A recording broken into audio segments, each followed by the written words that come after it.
Hi everyone, and welcome to this tutorial of Fuzor 2026 new features on how to integrate photorealistic Gaussian splatting assets into your Fuzor projects. Let's get started. In this tutorial, we will cover two key objectives. First, how to import and place a Gaussian splatting model into your scene, and second, how to adjust and finalize its integration. This first objective will guide you through import and place a Gaussian splatting model into Fuzor 2026. First, locate the Gaussian splatting model file.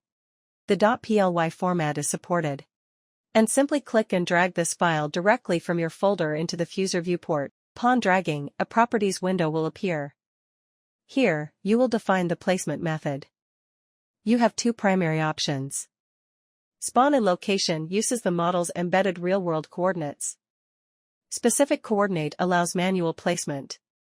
For this tutorial, select Specific Coordinate. Also, select the unit of your Gaussian splat model. In this example, HM is selected. Now, click on your desired location in the scene to place the Gaussian splat asset.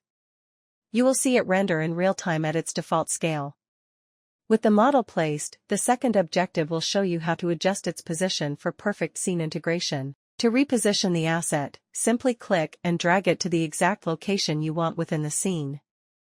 The Gaussian splatting system allows intuitive dragging without needing a separate GIS transform tool. Your high-fidelity model is now integrated. This asset provides a photorealistic context for design reviews and presentations without the performance cost of traditional heavy geometry.